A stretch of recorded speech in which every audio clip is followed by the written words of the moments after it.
The monster who wiped out an entire family. The Shelby Nealy sentencing.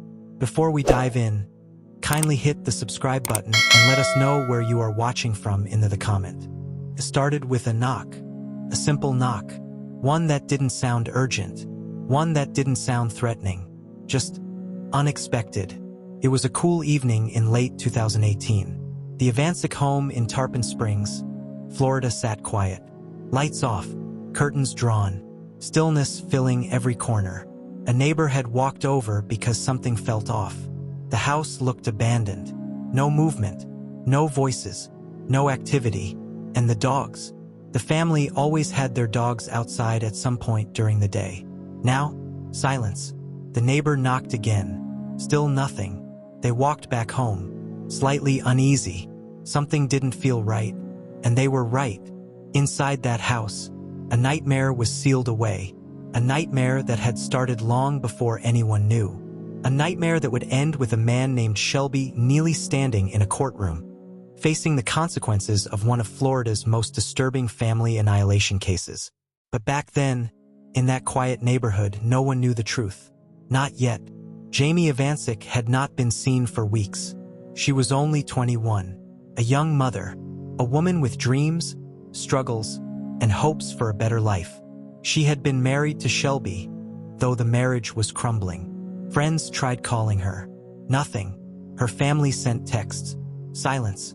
Even her job reported her missing. People assumed she might have left town, needing space, needing time, needing to breathe. But deep down, her family felt something wasn't right.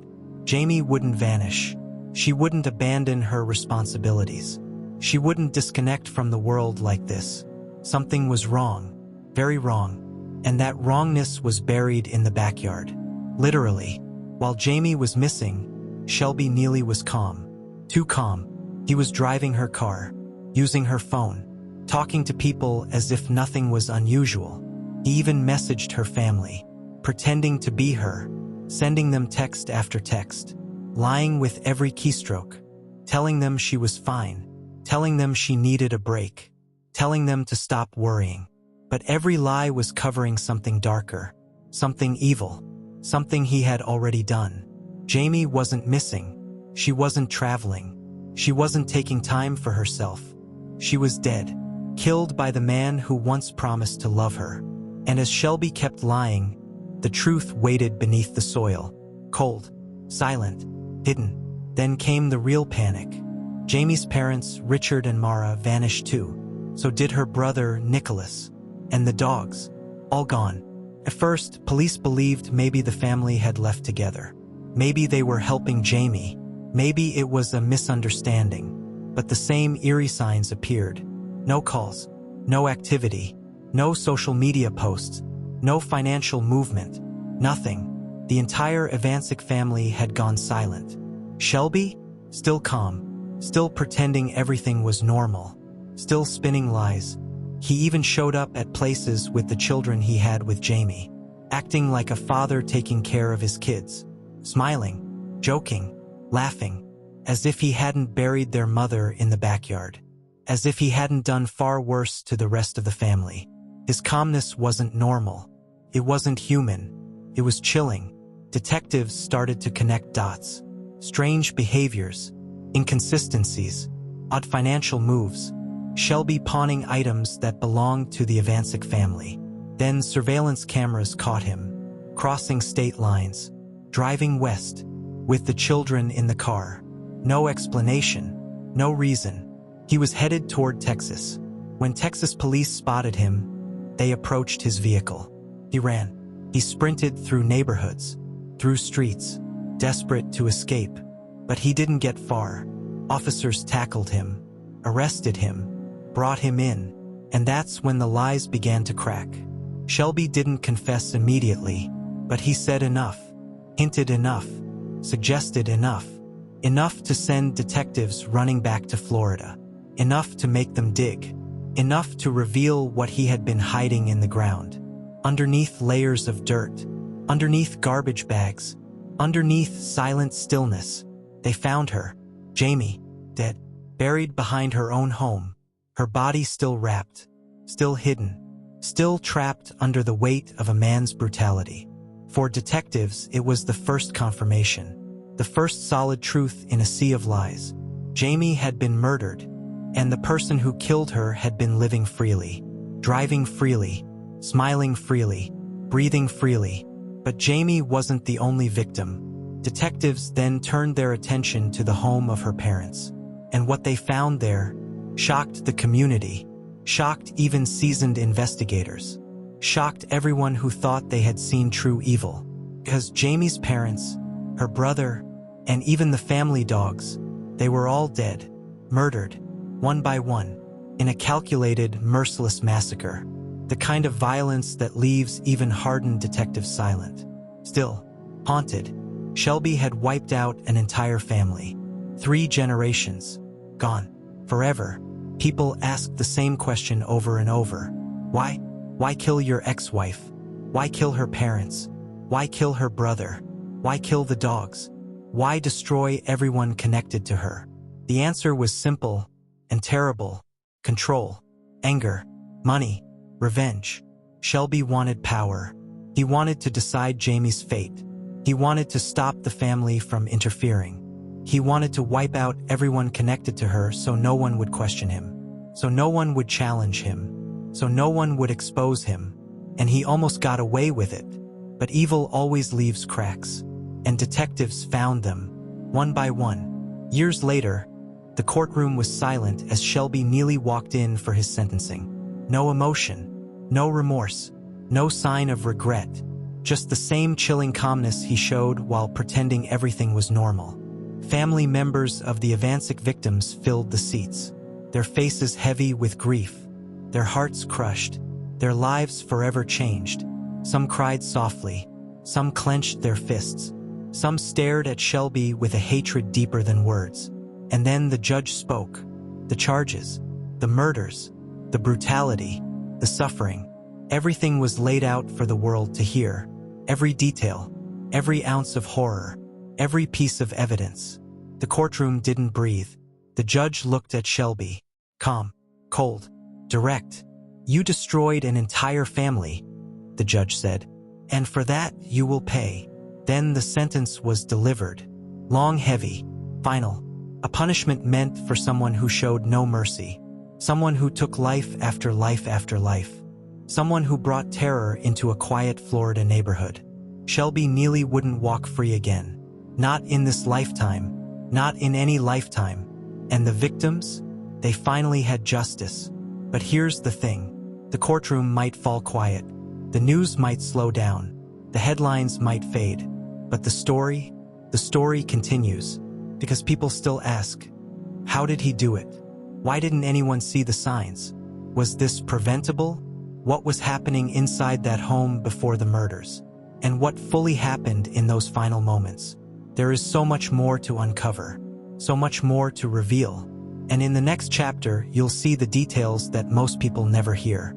The details that expose the truth behind Shelby Nealy's rage, his manipulation, and the final days before the Vanishes family vanished. The next chapter goes deeper, darker, more disturbing, and trust me, you will not forget it. Jamie Vanishes didn't know she had only days left. She didn't know she was living the last chapter of her life. She didn't know the danger sleeping beside her every night. To friends, she smiled. To family, she laughed. To neighbors, she looked fine. But behind closed doors, her world was cracking apart. Jamie was scared of her husband, scared of his temper, scared of what he could do, scared of what he might do. People close to her said she was planning her escape. Quietly, carefully, secretly, she wanted out of the marriage. She wanted to protect her kids. She wanted a fresh start. But Shelby Nealy? He wanted control. He wanted obedience. He wanted Jamie to stay exactly where she was, forever. He saw her leaving as betrayal. He saw her independence as disrespect. He saw her fear as weakness. And in his mind, he needed to fix that.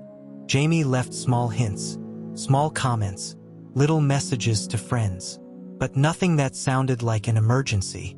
She said things like, "Things are rough right now. I'm trying to figure things out. I'll let you know what happens." But she never said the one thing that might have saved her. "I think he might kill me." She didn't say it because she wasn't sure. Victims rarely are. They convince themselves it's not that bad. They convince themselves it will pass. They convince themselves things will improve. Jamie was hopeful. She believed she could survive. She believed she had time. But time was the one thing she didn't have. Shelby grew distant, then angry, then unpredictable. He watched Jamie's every move, watched her phone, watched her routines, watched her family interactions. He believed she was turning against him. He believed she had chosen her family over him. He believed she was slipping away. And when a violent man feels control slipping, that's when the danger becomes deadly. The final fight wasn't explosive. It wasn't loud. It didn't involve shouting heard by neighbors. It was quiet, almost silent, the kind of silence that hides horror. Detectives believe it happened at night, when the kids were asleep, when the neighbors were inside, when the world was dark and still. And in that silence, Jamie died, a young mother, a daughter, a sister, a woman who deserved a future, strangled, murdered, taken by the man who was supposed to love her. Most killers panic. They make mistakes. They run. Not Shelby. He was cold, calculated, chillingly calm. After he murdered Jamie, he didn't break down. He didn't flee. He didn't confess. He cleaned. He wrapped her body. He moved her quietly. He walked through the house like nothing happened. Then he carried her outside, to the backyard, to the dirt behind her home, and he buried her like trash, covering her with soil, packing the dirt down, watching the ground flatten, his face expressionless. He killed her. Then he kept living in the same house, sleeping in the same bed, cooking in the same kitchen, with their children inside, unaware their mother was buried only feet away. Shelby didn't hide from the world. He hid in plain sight. Once Jamie's body was in the ground, Shelby switched roles. From killer to pretend husband, pretend father, pretend messenger. He used her phone, pretended to be her, sent her family fake messages, created a digital illusion. "I'm fine. I just need time. I'm figuring things out." Her parents believed it. Her friends believed it. Everyone believed it. Because why would they think she was dead? Shelby even answered texts casually. He laughed in messages. He said, "LOL." He said, "I'll talk to you soon," all while knowing her body was buried outside. But the lies weren't sustainable. People noticed inconsistencies. The tone was off. The timing was strange. The responses felt robotic. Her parents started asking questions. Too many questions. And Shelby decided one body wasn't enough. 2 days after Jamie was killed, Shelby loaded the kids into the car. He drove 45 minutes away, to the home of Richard and Mara Ivancic. Her parents, her support system, the people trying hardest to find her. He arrived at their door with the kids, smiling, acting normal, pretending nothing had happened. They let him in. They weren't suspicious. Why would they be? Their daughter was missing. He was the last person who saw her. They needed answers. And Shelby?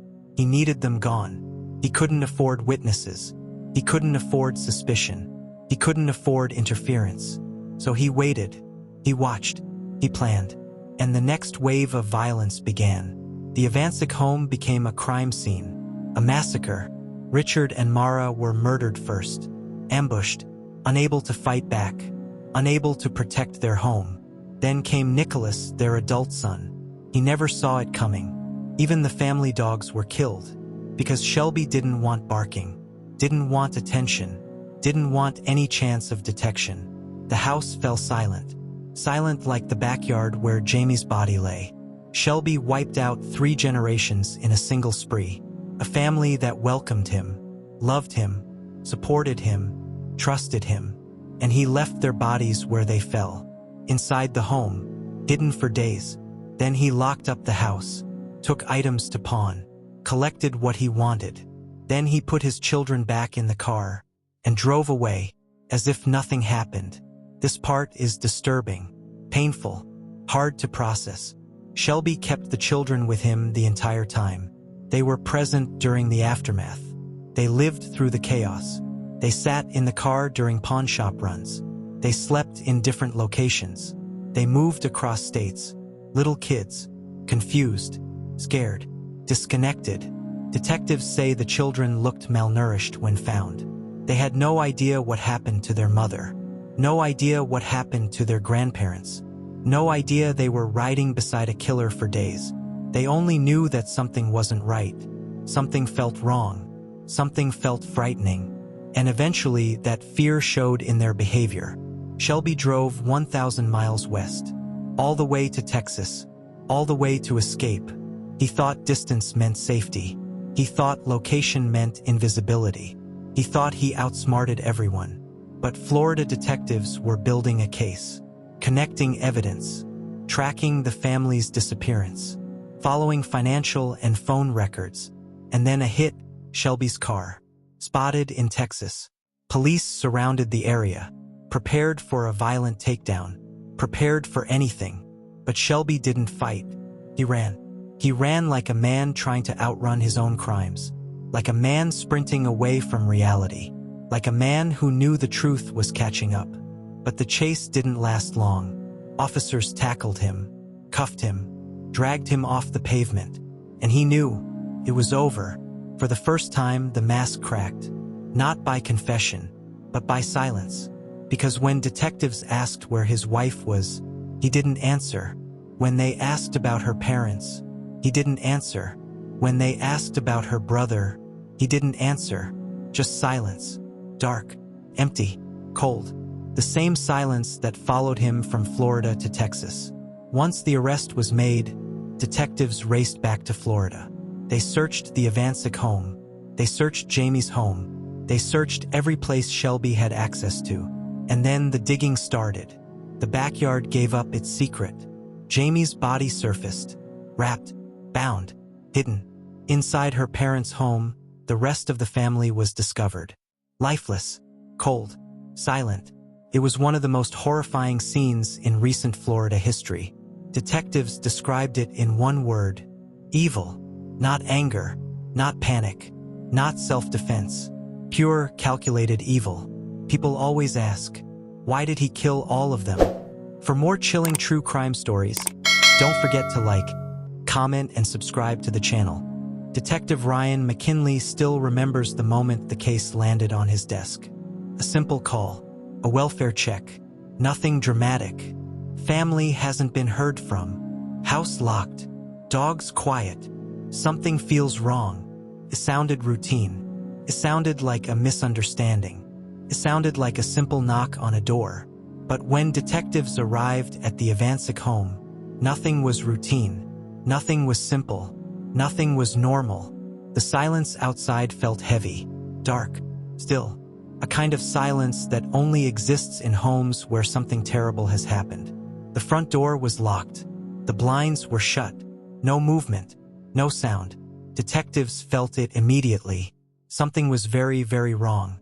Before they even entered, something off caught their attention. The family car was parked slightly crooked. Something Richard would never do. He was meticulous, clean, precise. Mara's flower pots were untouched. Not watered, not moved, not trimmed. Again, not normal. The dogs didn't bark. And that was the biggest red flag of all. Those dogs barked at everything. Neighbors, delivery drivers, leaves blowing across the yard. But now, silence. A silence that felt unnatural. A silence that felt wrong. Detectives exchanged a look. They knew this wasn't a welfare check anymore. It was something bigger, something darker, something deadly. Police forced the door open. A rush of stale air hit them. Not rotten, not putrid, just still, too still. The home looked normal at first glance. Living room neat, kitchen clean, lights off, curtains drawn. But that normalcy made the detectives uneasy, felt staged, frozen, like a snapshot of a life that suddenly stopped. And then they stepped farther inside. That's when the reality hit them, hard. The house was a tomb. 3 bodies, all hidden inside different rooms. All lifeless, all silent. Richard, Mara, Nicholas, murdered. The scene was brutal, violent, cold, and the dogs, dead too, shot, discarded. Detectives stood there in disbelief, not because it was gruesome, not because it was violent, but because it felt so personal. This wasn't random. This wasn't a robbery gone wrong. This wasn't an intruder. This was someone they knew, someone close, someone the family trusted, someone who wanted them erased. Completely. Detectives began interviews immediately. Neighbors, co-workers, anyone who knew the Vanishes. And one name kept surfacing. Shelby Nealy, Jamie's husband, the father of their grandchildren, the man who should have been devastated. But he wasn't devastated. He wasn't emotional. He wasn't even present. He was missing, gone, vanished along with Jamie. Detectives tried calling him. No answer. They checked his last known address. Empty. They checked pawn records. And that's when everything changed. Shelby had visited multiple pawn shops across Florida, selling electronics, jewelry, family items, items that belonged to the Vanishes. Detectives didn't know where he was, but they knew this. He was running. The next piece of the puzzle came from a text message. Jamie's phone was still active, sending messages, pretending she was alive. But detectives noticed something strange. The text sounded stiff, robotic, not like her. So they returned to Jamie's home, this time with a search warrant. They combed through every room, checked every drawer, analyzed every piece of furniture. Nothing obvious, nothing immediate. Then Detective McKinley stepped outside, walked into the backyard, stared at the ground. A small patch of dirt looked disturbed, not fresh, but not natural. He knelt, touched the soil, felt loose, soft, wrong. Start digging, he ordered. Shovels hit the ground. Soil lifted, layer after layer removed. And then a smell, faint, but unmistakable. The digging stopped. A body was unearthed, wrapped, hidden, buried. Jamie Vanishes, murdered, left underground while her children slept inside the same house. Detectives stepped back, their faces pale. This wasn't a missing persons case anymore. This was a slaughter. Detectives spent days rebuilding the timeline. Piece by piece, moment by moment, they discovered this. Jamie was killed first. Her body was buried in her yard. Shelby took her phone. He pretended to be her. He drove to the Vanishes home. He killed her parents. He killed her brother. He killed the dogs. He looted the house. He fled Florida with the kids. He drove to Texas. He continued selling belongings. He continued running. It was a timeline of domination, control, cover-up, destruction. Detectives realized this wasn't impulsive. This was methodical, calculated, planned, a chain reaction of violence, triggered by one murder, fueled by panic, enabled by opportunity. This was the mind of a family annihilator, and they knew exactly who they were hunting. Once the timeline was clear, authorities issued alerts across multiple states: Florida, Georgia, Alabama, Louisiana, Texas. Shelby's vehicle information was pushed nationwide. His photo distributed. His description broadcasted. Police believed he was desperate, dangerous, capable of anything, but no one knew where he was headed. He was unpredictable, erratic, spiraling, and each day he remained free, detectives feared the same thing. He might hurt the children next. The breakthrough came from an unlikely place, a pawn shop in Texas. The shop owner called police. He saw the alert on the news. He recognized Shelby instantly. "That's the guy," he said. "He was here." He sold tablets, jewelry, a laptop. Detectives scrambled. They pulled surveillance footage. There he was, walking casually. No disguise, no rush. Kids waiting in the car. As if he hadn't murdered 4 people. As if he hadn't buried his wife. As if he hadn't destroyed an entire family. That footage became the turning point. Texas police flooded the area. Streets monitored. Cameras watched. Patrols doubled. They were closing in. Then came the call they'd been waiting for. A car matching Shelby's vehicle was spotted outside a thrift store. Kids inside. Shelby pacing near the entrance. Police rushed to the scene. Dozens of officers. Marked units. Unmarked vehicles. They formed a perimeter. Quiet. Steady. No mistakes. Then they moved in. Shelby saw them. His eyes widened. He bolted. He ran like a man running from his own shadow. Running from guilt. Running from truth. But he didn't get far. Officers tackled him to the pavement. Pinned him down. Cuffed his hands. The chase was over. But the story wasn't. Not even close. Detectives flew to Texas. They wanted answers. They wanted confessions. They wanted the truth. But Shelby gave them nothing. No remorse. No regret. No explanations. Just silence. The kind of silence that felt colder than any confession. The kind of silence that made detectives believe something darker was inside him. Every question met with a blank stare. Every accusation met with stillness. He wasn't confused. He wasn't shocked. He wasn't defensive. He simply didn't care. It was chilling. And detectives realized something disturbing. They weren't dealing with a man overwhelmed by guilt. They were dealing with someone who felt nothing. Back in Florida, the forensic teams uncovered every secret. Blood patterns, footprints, burial tools, DNA, digital evidence, financial trails, phone records, the fake text messages, the pawn receipts. Every item told a story, a dark story, a violent story. The evidence didn't just show the murders. It showed planning, intent, preparation. He didn't break. He didn't snap. He chose this. Every step, every action, every decision.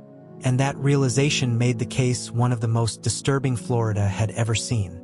The truth never arrives in one piece. Comes in fragments. Comes in cracks. Comes in whispers, contradictions, and timelines that refuse to line up. And in the Shelby Nealy case, the truth arrived soaked in fear, buried in dirt, and wrapped in a trail of lies that stretched across multiple states. This chapter is about that trail, and how investigators followed it until everything collapsed. Detectives didn't know where to start, because Shelby Nealy didn't just commit murder.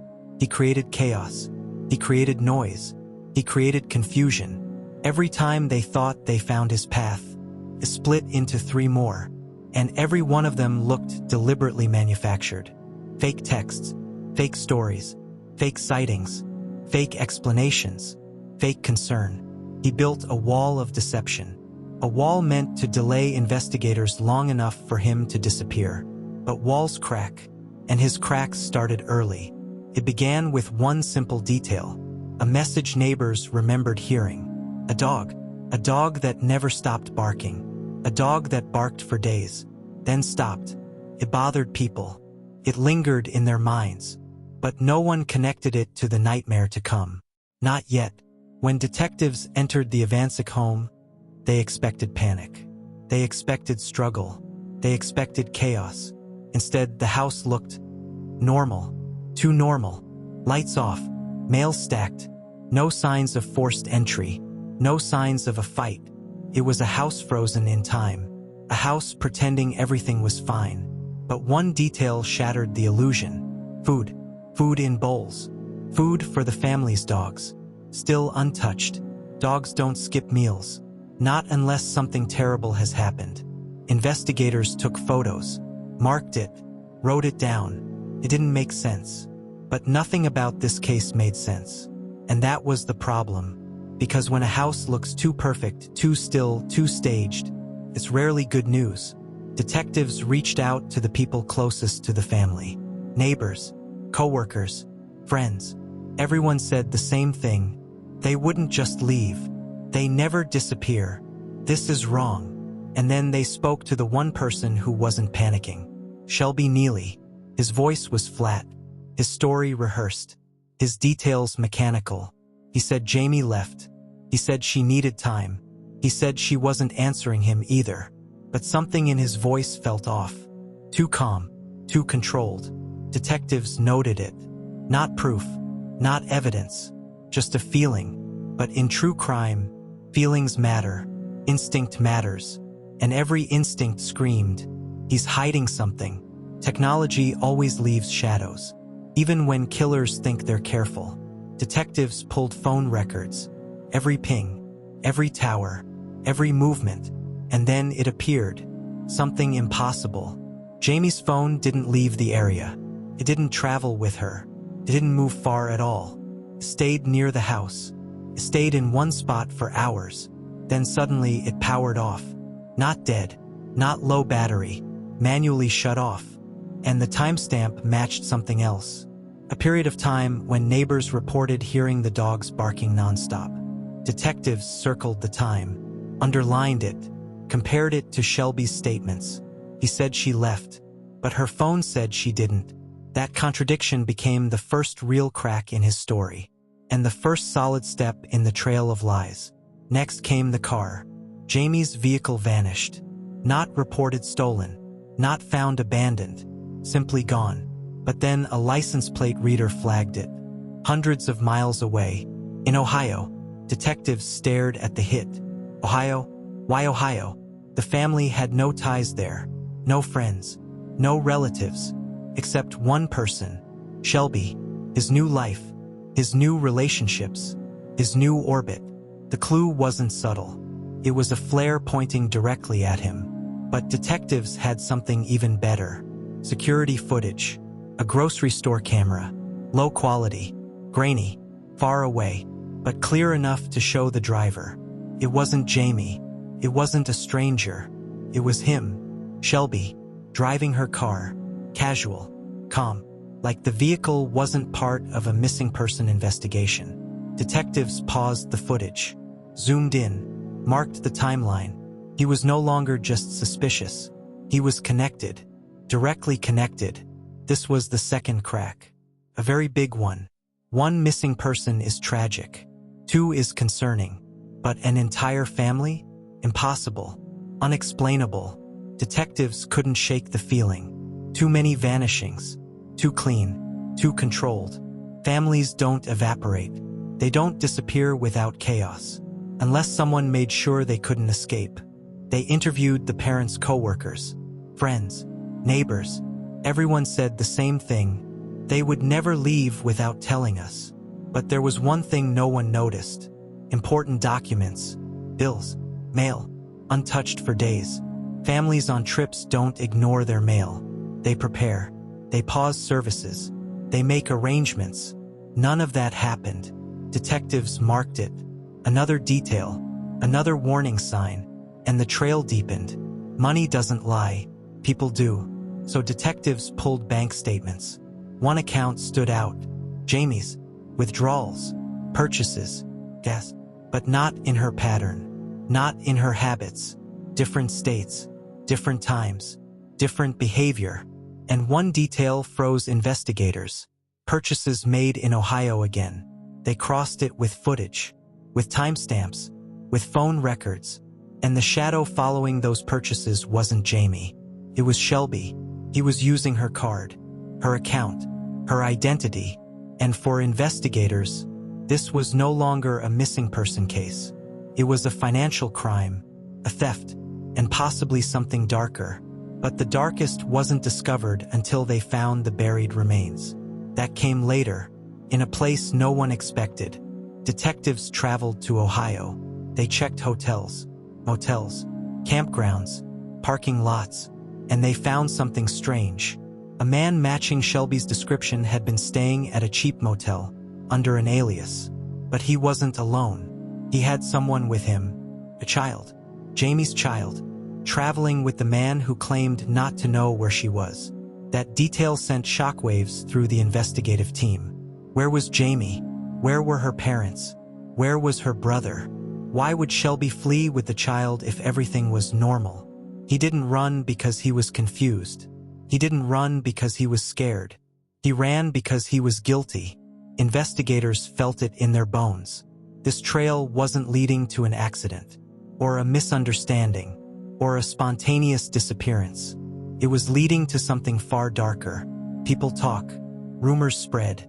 whispers travel. And one whisper reached the police in Ohio. A man said he recognized the vehicle Shelby was driving. Said he saw it parked at a storage facility. Said it didn't look right. Detectives went to check. And inside that storage unit, they found the first devastating clue. Items belonging to the Vanishes family. Clothing, photos, sentimental items. Not packed for travel. Not stored for safekeeping. Stashed, dumped, hidden. This wasn't a family on vacation. This was a cover-up. The officers didn't need to say the words out loud.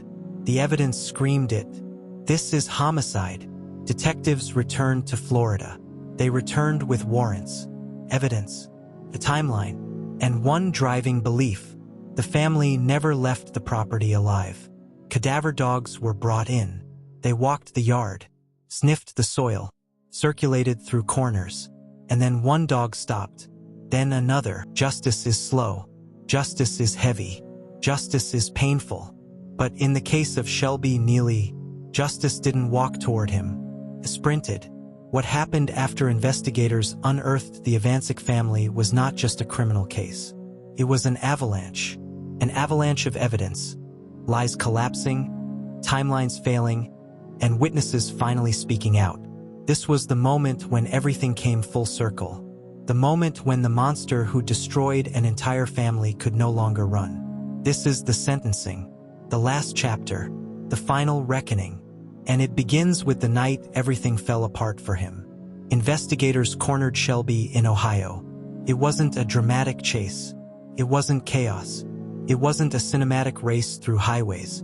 It was quiet, almost too quiet. He was sitting alone, tired, drained, like a man who had run out of excuses. Detectives approached slowly. They gave him commands. He didn't fight. He didn't scream. He didn't run. He simply looked at them with dead, hollow eyes. Eyes that had seen what he did. Eyes that no longer cared to hide it. Handcuffs clicked. Cold metal around his wrists. And for the first time in weeks, everything felt real. The trail of lies had reached its end. Some killers talk too much. Some killers can't stop confessing. Some killers crumble when the truth corners them. But not Shelby. Never Shelby. He didn't cry. He didn't apologize. He didn't show fear. He showed nothing. Detectives tried to break him. Pressed timelines. Pressed inconsistencies. Pressed evidence so clear it practically screamed. He didn't budge. He didn't confess. He didn't deny it either. He simply refused to speak about the murders. Refused to explain. Refused to admit anything. He hid behind silence like a shield. And silence can be powerful. Until evidence speaks louder. The trial was a formality. The evidence was overwhelming. The timeline airtight. The motive, maybe never fully understood. But the courtroom wasn't just a legal space. It was a graveyard filled with the living. Family members, friends, co-workers, reporters, strangers who wanted to witness justice. Everyone felt the weight. Everyone felt the emptiness. Everyone felt the horror. The Vanishes family wasn't just gone. They were stolen. And now the courtroom was the only place left to honor them. Shelby walked in wearing a nylon jumpsuit. Hands cuffed. Expression flat. He scanned the room. Didn't acknowledge anyone. Didn't show regret. Just a blank stare. The kind of stare that makes your skin crawl. The judge began reading. Count after count. Murder after murder. Charge after charge. For human beings. 3 dogs. 1 destroyed family. Multiple states. Identity theft. Fraud. Abuse of a corpse. Child endangerment. The list felt endless. The courtroom felt smaller with each word. Every sentence was a reminder. Every count was a wound. Shelby looked down. Looked bored. Looked empty. Then something unusual happened. A gasp. A sob. A voice cracking in the gallery. Came from a relative. Someone who couldn't hold it in anymore. The judge paused. Gave them time. Allowed the grief to exist. And everyone in the room felt it. Felt the raw pain. Felt the anger. Felt the injustice. This wasn't just a sentencing. It was a reckoning. The prosecutor stepped up. documents in hand, voice steady, eyes burning with conviction. He spoke slowly. This wasn't a moment of rage. This wasn't a mistake. This wasn't an accident. This was execution. This was control. This was annihilation. He paused, let the silence hang. For lives, for futures, gone. He turned toward Shelby. And you did it with no mercy, no emotion, no humanity.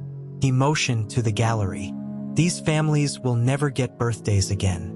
No holidays, no Christmas mornings, no graduations, no phone calls, no laughter. They get memories, and they get graves. Every word was a hammer. Every sentence was a blow. And then he said the final thing. We ask for the maximum sentence, because anything less would be an insult. The defense attorney stood. He tried. He really did. He talked about Shelby's childhood, about pressure, about mental health, about stress, about panic. But the courtroom didn't feel sympathy, didn't feel moved, didn't feel persuaded.